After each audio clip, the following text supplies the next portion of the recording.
two, one. Good afternoon, everyone. The time is noon on the dot on October 24th, 2022. This is the Catr and Kenard podcast, episode 24. I am Chris Kenard, and I'm here with my beloved co-host, Michael the Kenard. Wow, Michael the Catr Friedman. How are you, sir? Are you sure you're ready? Who knows? I'm well. Um, I'm looking forward to the show. Uh, Now, I'm also looking for the next episode, but we'll talk about that on that episode. And in life teaches you that you have to stay in the moment. So within the moment of this episode, and we've got some cool. We got a cool surprise coming up, and I found my song for you, and I'm looking forward to giving that to you. Stupendous. Now I'm doing a bit of if I can give y'all a bit of inside baseball. I'm going back through our episodes, and a little while ago, we had a very special guest, and I think it was our first guest, if I'm not mistaken, right? I think so. I'm just trying to find the right one because I want to see how long it's been. We started this show like 2 years ago. Yeah, it was episode 10. Episode 10. And what date was it? It was this was still during like the sunglass era. It was approximately April 7th, 2020. And a lot has changed since then. But some things never change. Yep. Like, so so you said something about baseball? I'm sorry, I've started saying inside baseball whenever I'm like just giving folks any behind the scenes details or breaking the fourth wall and things of that nature. Oh, I just heard that phrase, breaking the fourth wall. That's ironic. Um, You just heard did, of it for the first time? no, but I Oh. heard it was mentioned today. Did you, you made up your own expression Oh, well, with it's not mine. It's baseball? not. It's certainly not mine. No, no, no, no, no. Let me not take credit for that. Okay. I've never I'll look heard it it up for you before. if you like. I feel like I'm Meaning, talking really soft, like the NPR host. Do you know the SNL sketch that parodies it, where they're yeah, like I do. For better soft? or for worse, I do. Yeah, we don't want to talk about that on our show, but It's as soo- not that. It's just that I'm a bit of a poo pooer of SNL. I don't think like their skits are that funny. Culturally significant, maybe, but like they don't they rarely get like an honest laugh out of me. I stay for the opening monologue. I hope that the guest for music is great, and that's about it. well, you, my friend, I don't know if I can talk to you anymore. Wow. I know like the battle lines being drawn this morning, and just because you're wondering, the as used as an adjective inside baseball, it just means esoteric or highly technical. Okay, that was really technical what you just said. Hey, I got a little bit of a laugh. I'll take it when I can. Uh, so, um, why don't According we to oh, spend the last minute talking about what's coming up in the next minute? Um, we have a special guest coming up. that we do. That folks can probably determine by the title of the episode and by what they see on screen right now. Yeah, my dad's coming on. Um, Father Friedman is back, baby. Al, and He's not weird either. no, he's not. He doesn't play the accordion, Ah, um, drat. but he wants. And maybe he can talk about this. He because he used to dabble in real estate, and I think he went down to the basement of somebody's house and started playing their drums. Oh, really? Yeah, That's awesome. that's a story. The main reason we're gonna have him on is he went to Cleveland and he went to the Rock and Roll Hall of Fame and he has a Beatles story with something about a coin. So you ready? You want to do it? Let's go for it. Okay. Good afternoon. Good Hello, afternoon, Pops. How we Pops. doing, sir? Pops the Um, Pops. all things considered, I'm doing quite well, so thank you for asking. Sure. It's nice to hear your soothing voice again. I hear Aren't you Michael's every kind? day, so I mean it's soothing, but Oh I no. do get to hear his every day. So Of nice to course, hear you. yeah. And thanks for the invite back, by the way. I feel honored here. Yeah, you're always Well, welcome. Thanks. it's a safe space. So I would like to state right off the bat that even though I don't have the actual moniker of Weird Al, I definitely carry some of that description because I'm left-handed, and all left-handers are weird. Oh, nice. You know? Oh So, no. but now that being said, Are we drawing more lines here in the sand? we are the only ones in our right minds. So, Nice. you know, An and audible and moan. and then one little comment about Saturday Night Live, Chris. To your point, I mean, we still enjoy some of the skits, but I've watched that show right from the very beginning. Don't see every episode by any stretch. Have no clue who usually is the guest host or the musical host anymore. Generally speaking, they run about 50% on actual funny bits. You take the good with the bad. Yeah, So it's a tough sell. anyway, so the real quick on the drum story there. Uh, what happened was I was showing a house one time. It was allegedly vacant, and sure enough, the whole upper floor was vacant. No furniture, no people, nothing. And we went downstairs, and again, no furniture, anything other than a little drum kit sitting in the corner. So the folks that I was showing the house to were actually friends. So I felt comfortable enough that I sat down and just kind of started rapping and tapping on the drums. And they're walking around the lower level trying to get a feel for that. And there was this room kind of in the center of the downstairs with a door on one side and then another door on a second side. So they checked both of the doors and they were both locked. So, which was odd in that the house was supposed to be vacant. So I went over and proceeded to knock on the door, and we knocked on the other door, and then, knocked a little bit more, and all of a sudden the door opened about 2 inches, and this little face appears on the other side of the door. Had no clue what they were doing there. Don't know if they were squatters or if just a drummer in need of a place to put their drums. But it was weird. So that just I'll fill in that blank. So if you guys are okay, I'll start talking about the Hall of Fame episode. Do. Actually, we are starting with Blake. Um, Blake Oh, Shelton. oh, I last week, early last week, I read that he is leaving the show. Our friend, not really, but Lindsay Parker, who was a panelist on Top 10 Revealed, which we've talked about before as a show on Access TV. And you can kind of tell what the show's about by the title. Um, and America has fascination with lists. But anyway, there's Lindsay Parker from Yahoo uh, wrote this article, and I kind of wanted my dad's thoughts on Blake.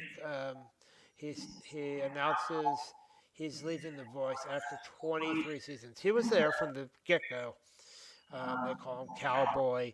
They always joke with him because he steals all the country artists, um, and he doesn't know anything else.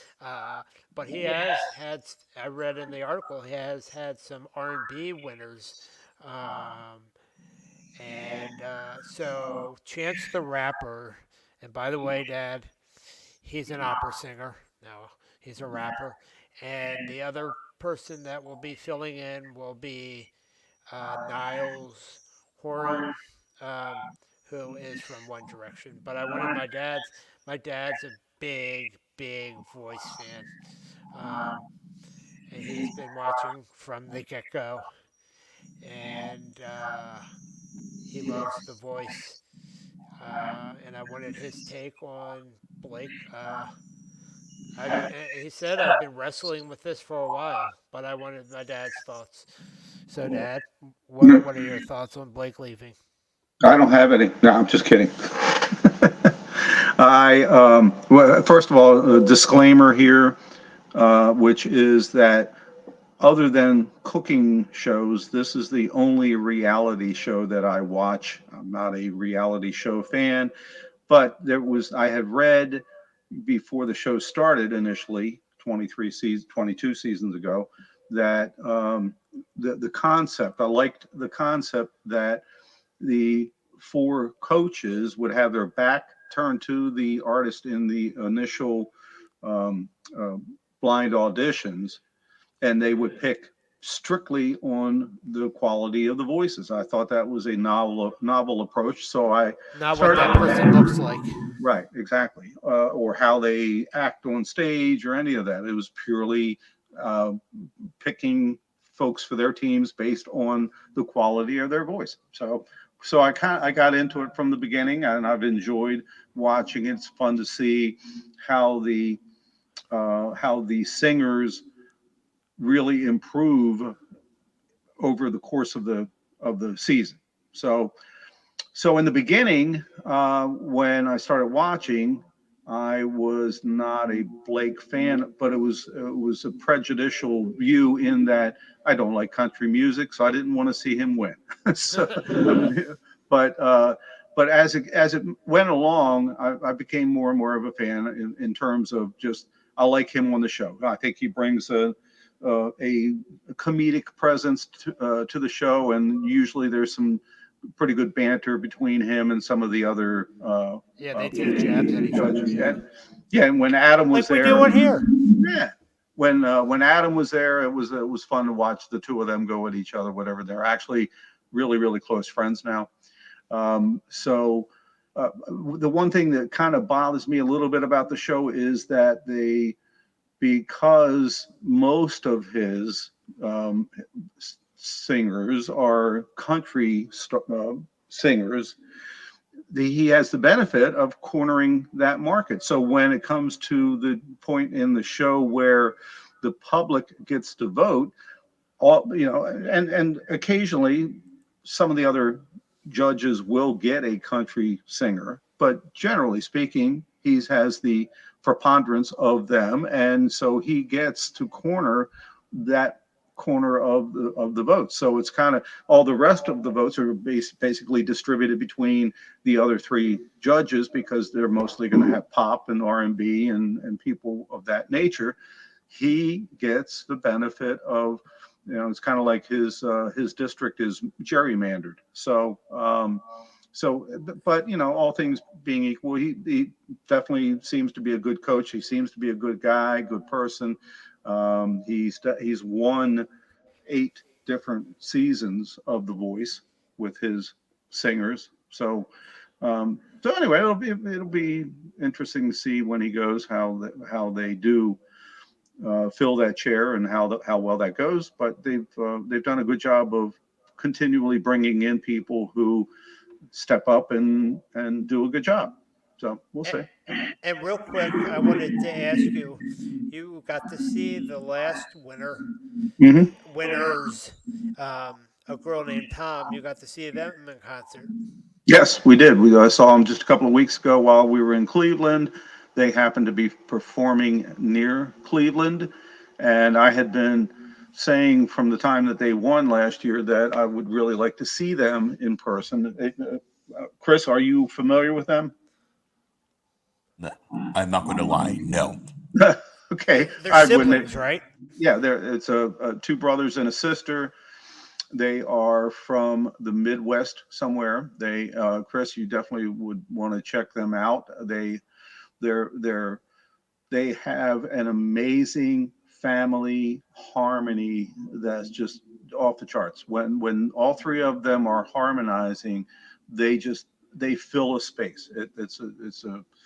They blew me away with the first note of when they did the blind audition last year. They did a song by Crosby, Stills and Nash called "Helplessly Hoping," and it was seriously the very first note. It just sent chills down my spine. So I was happy that they won, and we did get the opportunity to go see them, and they were fantastic. They put on a great show, and they were just a very mild mannered group of 20 somethings. Like I said, it's two brothers and a sister, Becca, and they all have quality voices. So when they sing independently of the other two, they're all really good singers. And so you put the three, together, and it's quality stuff.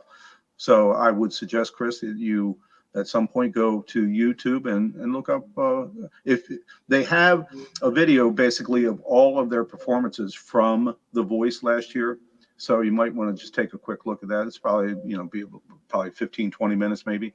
But it's worth a listen since you guys are doing a music podcast here. You want to keep that sense of learning about new acts. But yeah, it was good. It was a good show. And So then while you were there, you went over to the Hall of Fame. Just a moment. Wait, just a moment. I just wanted to drop my 2 cents about The Voice as a person who's not like I guess like up to date on the program. I think my biggest issue with the show is that after 21 seasons, I can't think of a single winner that like penetrated the online music world. Because if every winner was like because I think back to because I'm 30 now, and my family watched Idol for a long time, and I think that I was up to date with the show up until season 12. After season 12, I stopped watching. And so whenever somebody won, I would be unsure of who they were, because I think for like the first 12 seasons, a winner would like get consistent radio coverage, and you see them on like MTV or wherever, like whichever genre like they were focused on.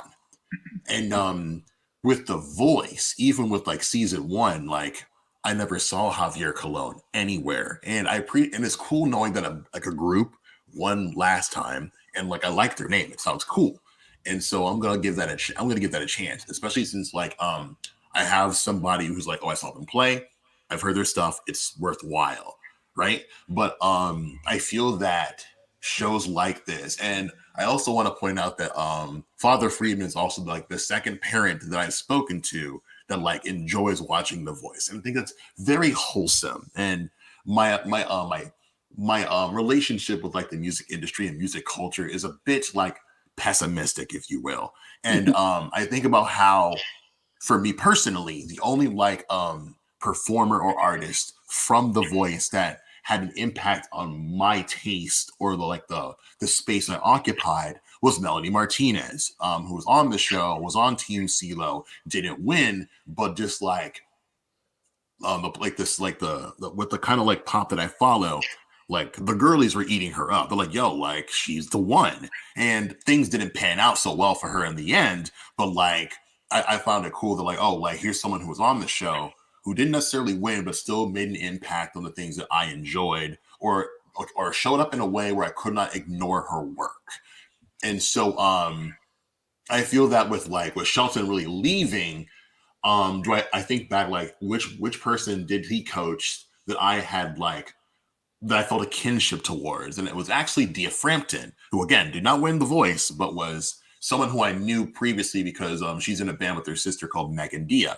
And so I'm like, oh, cool. Like maybe like her work will get recognized again, because, like Megan Dia were really cool at the time, but like things didn't pan out for them. And they eventually got back together, but that was after the fact, years after she was on The Voice.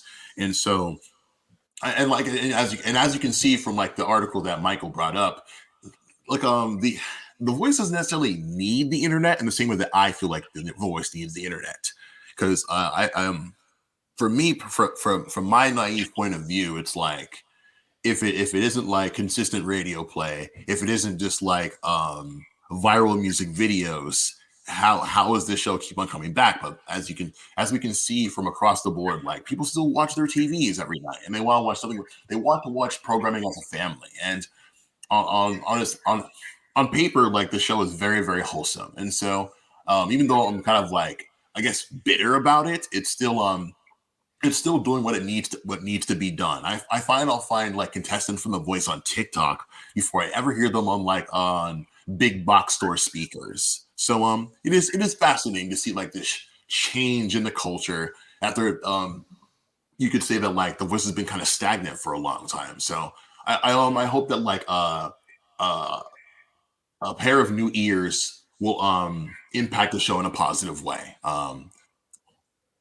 Michael, take it away. Thank you for letting me get that off my chest. Oh, no Sure. problem. Well, and actually, Chris, to extend your point a little bit, um, there's, yeah, you're right. There really hasn't been there, in my opinion, there have been two artists where that they blew me away enough to where I thought they could do reach that next level, and I know that the was other one. Jordan Smith from several years ago. Jordan That was the last Smith. time Adam won with someone, and he actually did put out a couple of CDs, albums, whatever. But he's kind of sort of dropped off here in the last couple of years. And then the other one, the second one being, of course, the a girl named Tom. Other than them, I'm not aware of anyone else through those 22 seasons, or 21, I should say, leading up to this season, that really broke through that ceiling. So, but that being said, also to kind of play off your point, Chris, I think that at this point it's become more of a, just like you said, a good um, pleasant hour of television for the family to sit down and watch together, and maybe pick out who they think is their favorite singer. It might go all the way, or what have you. I'm not even sure they're in it anymore, banking on that they're going to have two or three breakout stars from every season or anything of that nature. Because generally speaking, it's pretty middle of the road. It's you don't get that many that are just sound like the next big thing. So I tend to agree with you, Chris. But yeah, like I said, for me, I like, honestly, as I stated before, I really like having the beginning of the year with the blind auditions. You generally, you're going to hear some rawness and some things that they need to work on, and I'm always pleasantly entertained by how they do improve over the course of the several months that the show is on, to Right. where some of them, it actually, it's pretty amazing how much improvement some of them do have. But other than that, it's wholesome TV. That's what it is. It's a way to spend a couple of hours on Monday night and 1 hour on Tuesday night. So that's my story. Now the article says some of his chants directly appealed to his country base, like Cassidy Pope, Danielle Bradbury, Fred Wayne Lloyd, and Sundance Head, and Todd. Is it pronounced Tilkman? I don't know how it's pronounced. I remember the ones that you're mentioning, and they, again, they were quality singers. I'm just not a country music fan, Michael, as you know. But he also coached two R&B winners, Yeah, Jermaine Paul and Cam Anthony, and one indie pop rocker, Chloe Kahansky. yeah. Now, near the end of the article, Blake said that he wanted as his replacement. I know who it is, and I'm just looking for exactly where it is. But the other one is he wants Diamond Dave. I can't think of his last name. Dave. Uh, let's see. David Roth we need, Blake said, we need somebody that's like going to come in swinging. So I'm going to say David Lee Roth. I want to see that. Come on, let's get David here. He answered. Well, that would be an interesting twist. I don't expect that to happen, but I'm sure that they have to look at the fact that Blake has provided a certain quote unquote character, and so they want to fill that role with someone who, as he indicated, is really going to come in guns blazing and shake things up a little bit, and I'm sure they will. My initial take was bring Adam back, but I know that was I was saying that half-heartedly because I know he's not really coming back. So yeah, they'll have to There's a find. lot of controversy around Adam, so Yeah, I I know. I think it says NBC is probably glad that he's not still on. It said he left on angry terms, actually. Yeah, yeah. It said I looked up. I learned a new word today, acrimoniously. So, and Yep. it says that producers are eyeing younger pop acts to come in and be judges, like Justin Bieber, Little Nas X, Billie Eilish, Olivia Rodrigo, or The Weeknd. Um, so, how was the Hall of Fame? Oh I man, heard, it was yeah, terrible. It was don't even bother going. It was total waste of time. I heard you spent 3 hours on one floor. Yeah. So it was every bit as good as I hoped and expected. It's been on my bucket list for a long time. Glad we finally got the chance to go, and the timing was good because they had a special Beetle exhibit there while we were there. And so the way the museum is set up, basically, it's 7 levels and you start at the bottom and kind of work your way up, or at least that's the way they suggest. Obviously, you could do it the other way around if you choose to, but I wasn't going to buck the system that day, so we started at the bottom level. And the bottom level is, in fact, where they had the beetle exhibit amongst a lot of other stuff. And so, And for the record, you and Mama Bear are big Beatle fans. yeah, we kind of like them a little bit. That's an so, understatement. So we're walking around in that level, had not gotten quite to the beetle exhibit yet. And then finally, I turned a corner heading in that direction, and mom was a few steps behind me. And as I'm getting ready to come to the actual exhibit, this man about my age walks up to me out of the blue and he says, "You're going to want to see this and you should go down there and see that." And he was pointing at all the Beetle exhibits. And I had my Beetle t shirt on.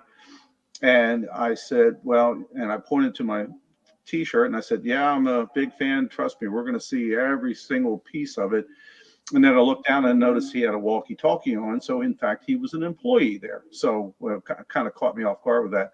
And so, anyway, so mom caught up to me at that point, and his name is Bill from Buffalo, New York. Really cool guy. We started. Shout out to Um, Bill. yeah, definitely. So we started talking about Beatles and all things Beatles centric and so forth. And then he launched into this story. He starts with, so in 1964, when the Beatles first came to America the very first time, there was an ice cream shop in New Jersey, and they figured they would take advantage of the situation. So they had all the however many gold coins made up that had embossed images of the individual Beatles, and then it said something to the effect of the first tour of America, I think, something along those lines. So their idea was they had these coins made up. They were going to give them out to folks that came into their ice cream shop and bought X number of prepackaged ice creams. The Beetle management found out about it pretty quickly and they snuffed it out like right away. So now this ice cream place in New Jersey in 1964 is stuck with this boatload of these coins. I don't really know how many exactly there were. I presume it was quite a few. So they realized they couldn't do anything with them. They stuck them in the back of a warehouse that they had for some of their other equipment or whatever, and they sat there for 21 years from 1964 to 1985. So they close up in 1985. Now they have to get rid of all of their stuff in this warehouse. And they come to the back of the warehouse and they find all these coins that have been sitting there for 21 years. So they called Yoko Ono, who is the keeper of all things Beetle, and asked if she would be interested in adding them to her collection. And she absolutely was thrilled by that and then took them off of their hands. So fast forward 10 more years from 1985 to 1995, she still has all of the coins, and the Rock and Roll Hall of Fame opens. She calls them and says, I have all of these gold coins. I'm willing to donate them so you guys can use them however you choose to. Well, of course, the Hall of Fame was totally excited about that prospect, so they took them off of her hands, with their thought being, for every person that becomes a new member of the Rock and Roll Hall of Fame, they would give them a coin. Little problem arose that no one joined as a member. It was one of those where when you go to the Rock and Roll Hall of Fame, it's a great place to spend a day, but you're not going to go back 3 or 4 or 5 times in a year. You might go back again 5 years later when they have new exhibits and so forth, but it wasn't something that people decided they wanted to spend money on a membership. Well, guess what? In 1995, now the Rock and Roll Hall of Fame is stuck with all of these coins, had no idea what to do with them. So, and this guy is, Bill is telling us this story. So as he's getting to this part, he starts reaching in his pocket and he says, so what we do now is when we see someone who we think is worthy, we give them a coin. And he pulled out a coin that was still in the original cellophane package, and he handed it to me and he goes, I found that I think you are worthy. So he hands me the coin still in the package and he says, We because are worthy. We are worthy. he said, that'll still be worth more. But he takes another one that's out of the package and hands it to my wife, to Mom, and says, and I'll give your wife this one. That way you can see what it looks like. So we now have the coin in the package and the coin not in the package that I'm going to get them mounted and framed. And my wife is going to write up a little inscription for that, kind of identifying that story, if you will. I'm a big fan of serendipity and those kind of moments. And when we finished the Beetle exhibit, I said to my wife, I want to go find Bill and just thank him and just kind of say, goodbye to him or whatever. So I went back around to the spot where he initially was. Then he wasn't there. So I figured, okay, he must have gotten off. A couple of hours later, we're up on the 3rd or 4th level. We come off the escalator, and sure enough, there's Bill.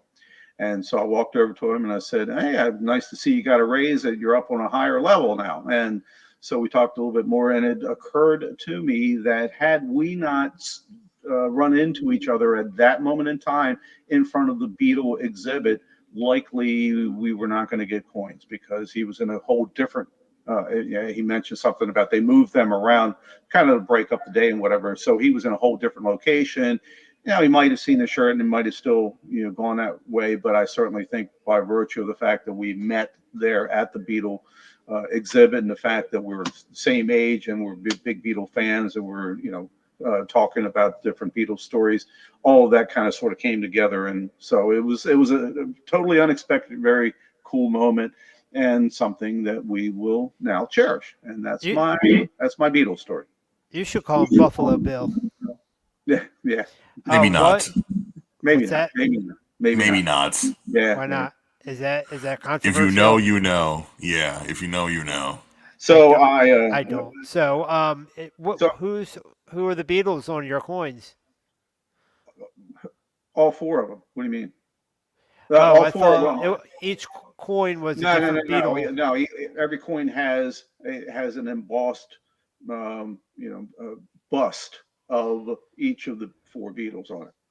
So, um,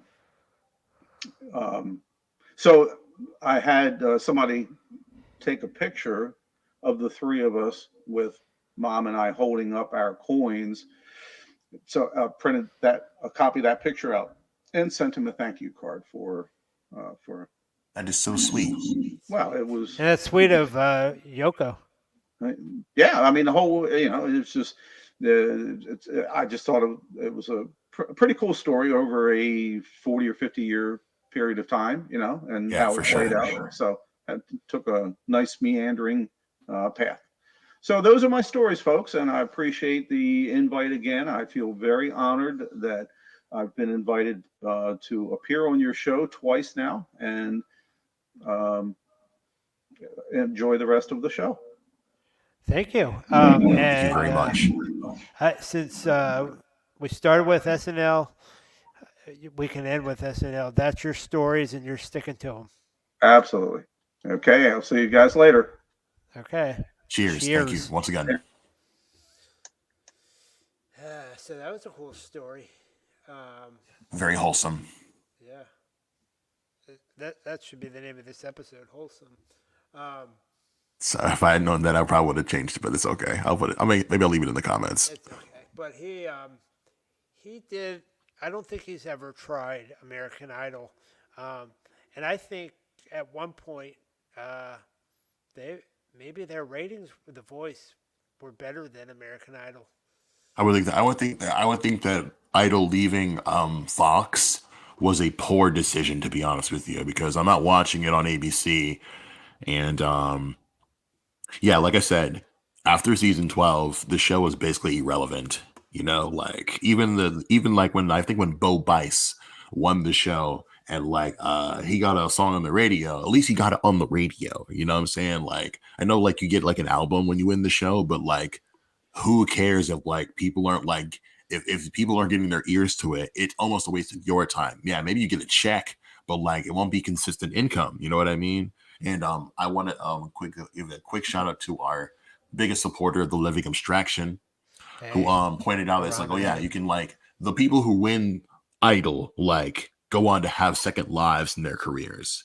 You know what I mean? And but I wish I could see, I wish that like people from The Voice were granted the same courtesy. It almost because like as we are very well aware of, there are so many like talented musicians in the world, and I find it disappointing that I won't have enough time to listen to everything with merit. And so it's I wish that like I wish The Voice wasn't so congested, but like they have to Define keep on merit like for me real quick. sure, I'll Google it for you because I'm not gonna like botch the definition by my own bias.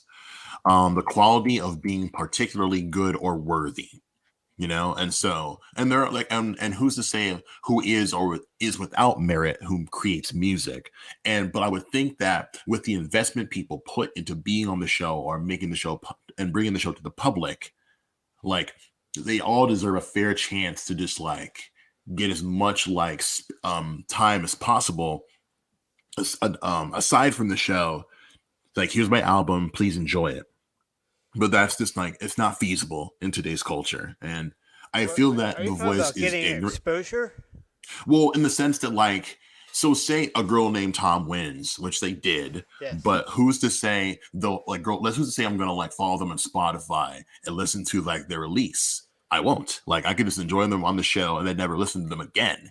And I feel that given like and based on the circumstances that could kill your career. Like again, like I think about the difference between like the first winner of The Voice and the first winner of Idol, Kelly Clarkson, who is still to this day extremely significant to American popular music and culture. Have you ever heard of Javier Colon? Not like one song whatsoever. Of course you haven't, because the attention to detail is not the same. And granted, there are years of difference, but you think after all this time since Clarkson, way more focus will be placed on a Javier Colon, especially being that Javier Colon is black, and like I'm always rooting for folks who are black, but like I can't have that chance to do so if there's no like great song to like put behind Homeboy. But Well, you have it's to neither here listen nor to there. his stuff. And odds are and odds are I probably won't make the time because I'm already preoccupied with my own like agenda with the things I want to listen to. You know what I mean? I mean, you can always add it to your list if you want. I could try. I was listening to a song called "Crush" by David Archuleta. It was kind of bad. See, I would say that I think I disliked it when I first heard it, but after not listening to it for a long time and picking it up again, it's a solid pop song. But it's it just like it leans into the cheesiness. But like Archuleta, I'm not again like Archuleta won American Idol at a time where it was significant to win, and like he's doing consistent numbers on Instagram. So like I'm not worried about a David Archuleta. Like it's the folks who came up after Archuleta who are at a disadvantage. Okay. I don't really have a reality show that I like, music reality show, but um, I've watched The Voice, and you don't want me to rant about The Voice, so I'm not going to rant about The Voice. But that's what I have to say. That what I have to say is I don't have anything to say. Um, you Well, know, if it's all right, go ahead. I'm sorry, I cut you off. if if you want me to rant, because I it's actually don't. I'm not gonna lie to you. you don't want me to rant about it. Okay. Nah, honestly, I think that we're at the perfect point in the show to like talk about our previous recommendations to one another because Oh I yeah, have some beef. I have some serious beef with you, sir. yeah, I thought so. And come closer to the mic because I can barely hear you. I said I thought so. I There was you leaning go. over. So I actually wanted to read the other. I'm living up to my promise that I was going to read the other part. We decided that it was pronounced Cocteau twins. Uh, Lazy Calm is the song I gave you. It's from their greatest hits called Stars and Topsoil, a collection 1982 to 1990.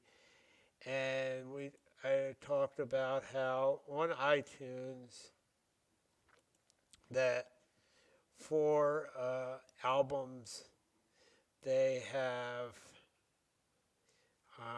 I'm stalling here because it's loading. Um, for different albums, they have two sections: um, songs, and underneath that it says iTunes review, and that's what I read you last episode. And then they have ratings and review, and under that it's album review. And I told you last time I wasn't sure what the difference between iTunes review is and album review. I do. Yeah, you told me. I don't remember. Yeah, one review is like coming from someone who works for iTunes, and one is just like an overall review of the project in particular. So I said I would read you the album review of the greatest hits. Ooh, Um, let's not do that. so because um, why? Well, is there anything significant to that song in particular in the review? I don't see anything now. Let's not do that then. It would be one thing if it like we listened to the entire project and we had our own review of the project, but And I like, have, but yeah. Okay. So do you want to say your thoughts on the song? well, I don't have much to say about Lazy Calm because I enjoyed it, and I know that like the Cocteau Twins are like significant to the culture in general, but I don't have much of a relationship with their work. And but I feel that like this was it like it fits in nicely with stuff I'd read too if I was like reading a book or a comic book and things like that. So You would listen to I'm that song while you're reading a comic book? well, I would, but I haven't yet. But I would if like if I was assembling a playlist for like things that were like calm to listen to, like if I was like asleep or like reading, I would put that song on there, and I really and I quite enjoyed it. It was very nice. Oh, okay. I, however, do not really like your song. All right. Can we Just move away? Because I really don't have much to say. There wasn't anything, as I've noted before, uh, there wasn't, I like hooks in my song, and there really wasn't a hook in that song. there was, sir. There was a hook. You didn't like the hook, but there was a hook. Well, there's no such thing as a bad hook. I'm sorry about Yes, that. yeah, and certainly you can. I don't disagree with you that there is such a thing as a bad hook, but there was a hook. I just want to make that explicitly clear. Okay. So, like, man, like, it's boggling to me that, Well, like, even after all this time, like, I keep striking out with you. you still have we still have a check mark, a plus for John, your boy John Briscoe. Mm. It's nah, like it's like, and not even to give John a hard time. It's like, of course, like you like John stuff. He's a quality producer, but just like, And that's oh, actually it's what I wanted to ask you about in the episode. I think we should continue that series of you giving me instrumental stuff, and I think you should give me the next installment. what for you to listen to on your own time. Yes. I'm still waiting for that review from your family of that snarky puppy performance. We like it here, yeah. We had trouble with the YouTube, and so I don't know. Maybe during the Thanksgiving or Christmas holidays, get them all to do it.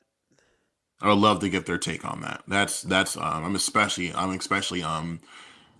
interested in their point of view as folks who like, like as guys, like as people who aren't really in the show but have all been in the show at this point. Like I feel that it's they're like the one like band that makes jazz music that's like significant to like culture overall, because like I feel that jazz Never mind. tends to just like stay in Sorry. its own realm, and like of course it can, because like it's for music. It's music that's like, it's a rich tapestry of jazz, but like most outsiders don't usually like dip their dip their toe into that genre. So to see like, to see a band like Snarky Puppy bring more like this everyday people into like that realm, I want to keep like bringing that particular album to people and getting their 2 cents on it. Yeah, and I listened to the album on my own. I didn't watch it on my own, but listened to it, and it was good. Um, I can't tell you a standout track. Um, but I did like it. I did enjoy it. To any future listeners who may be listening to this episode, the song that Friedman is referring to that he did not enjoy that I recommended you was Shinu no Gaiwa, which is this J-pop song by Fuji Kaze. And my dear friend Jonah the Unknown from TikTok brought it to my attention, and I took to it right away. And I'm gonna need somebody else who's not like a friend of mine to hear this song and be like, man, like the Catr is wrong about this one. This hook is a fire. But that's neither here nor there. I think we should move on to like to possibly the last section of the show, because we could finish half an hour early. No one's gonna fuss.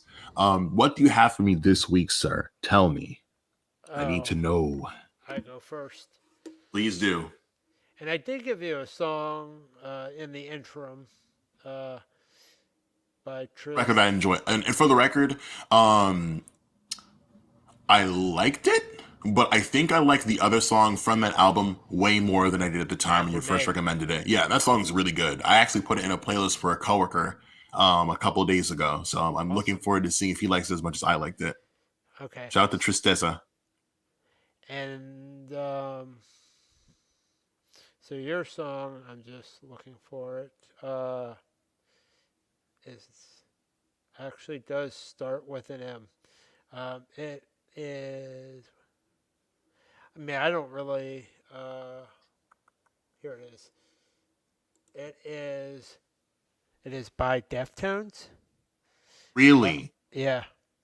The song is called Mascara, and fascinating. it's from the album Around the Fur. Yeah, I have a very colored history with this particular band. I've been listening to Explain them the for word about colored. colored. Well, I got into them very late. I only got into them when did I start listening to Deftones? I started listening to Deftones in 2011 because the album Diamond Eyes came out, and that's my kind of sound, to be honest with you.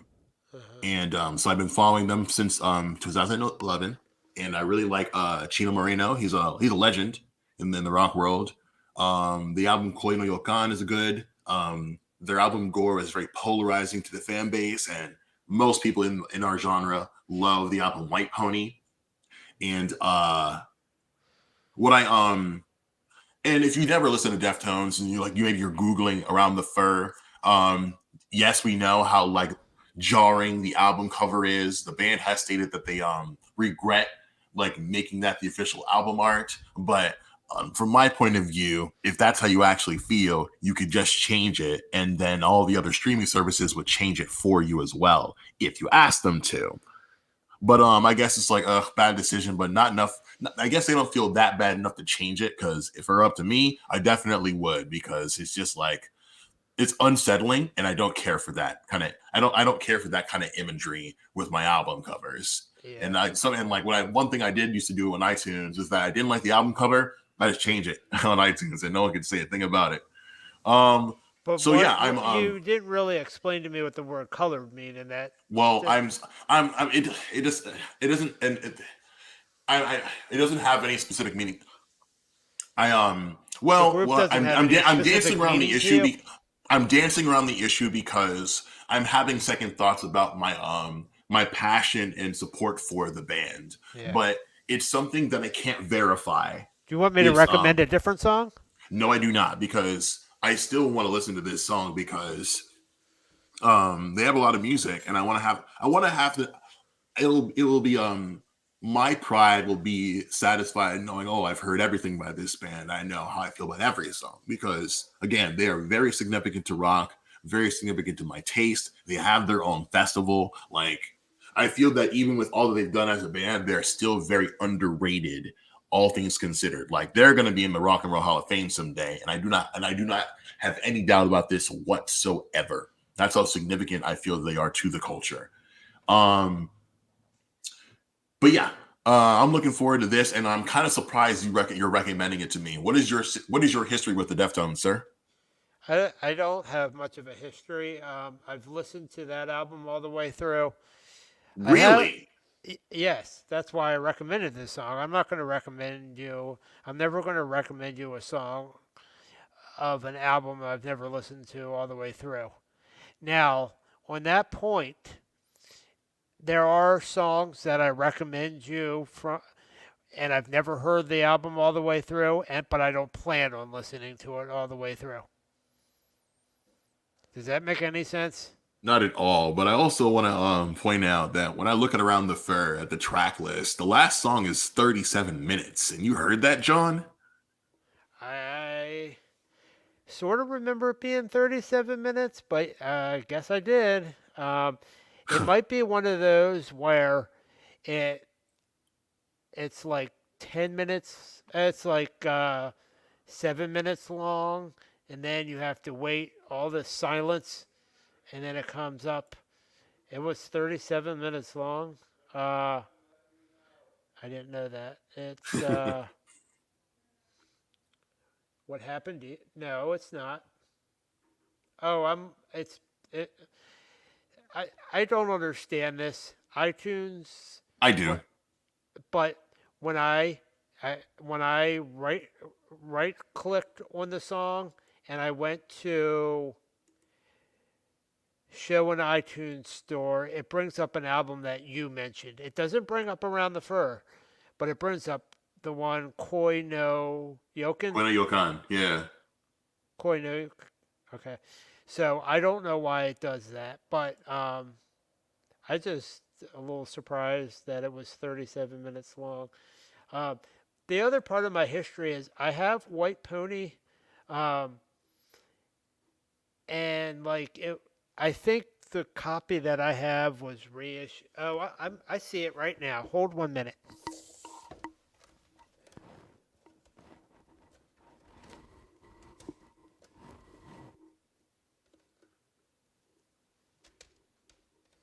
So my copy is, I think they reissued it.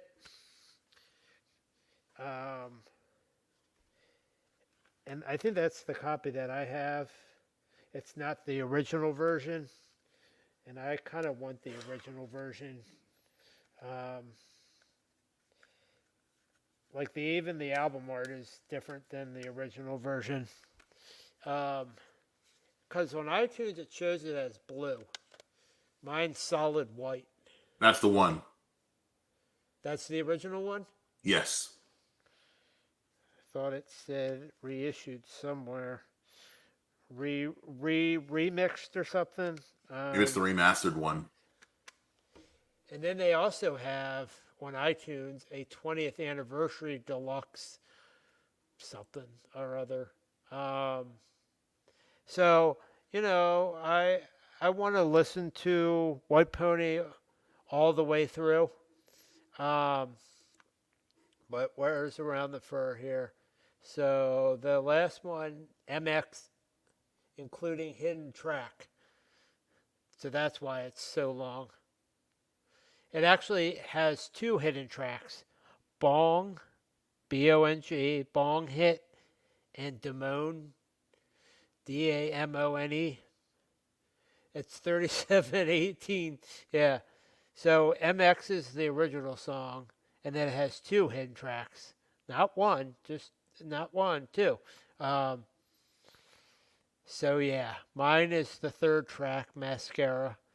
And if you're telling me that this white one is solid white with an outline of a horse or pony is It is.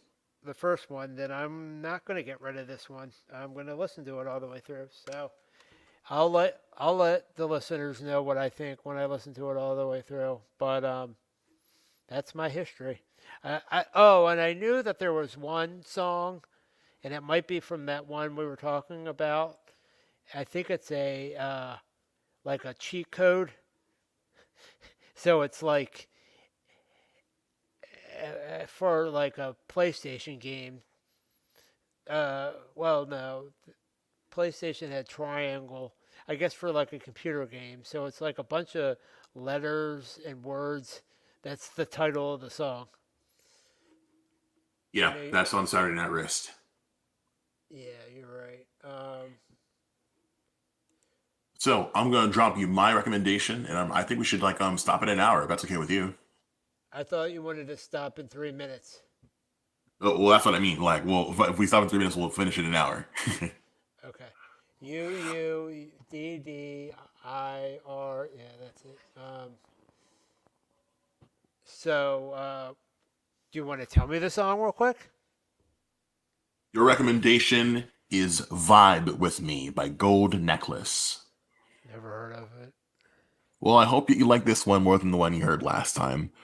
Full disclosure, for all who may not be knowing, I didn't come to the show with the topic this week.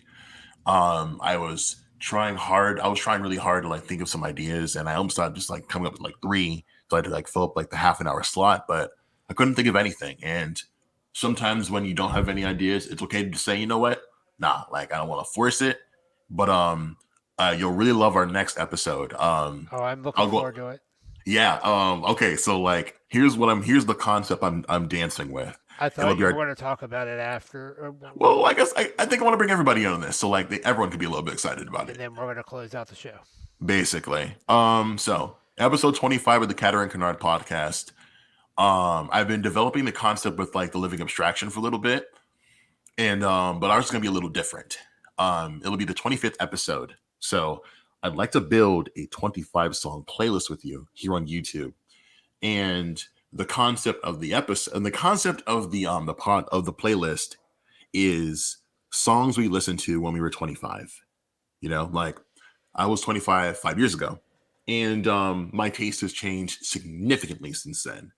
And so we both could come up with like 10 songs each, right? And then there's still like 5 slots left. I could give 2 to my siblings, and you can give the remaining 3 to your mom, your father, and Daniel. For when they were 25. 25. Okay. All right. So yeah, that's what I'd like to do, because like it's gonna take some time to like carefully build this thing. We may not even be done till mid-November. Um. Okay. So that's not what I was expecting at all, but um, I sort of have a problem with it, but I'll talk to you about it off air. Ooh, okay. We'll get into that. We'll get into the meat of it in a few minutes. For all who may be listening at this time, we sincerely appreciate your ears and we really appreciate y'all. We hope that you are well in these scary times. We ask that you keep on drinking water. You have yourself a nice meal. You look in the mirror and tell yourself that you love yourself.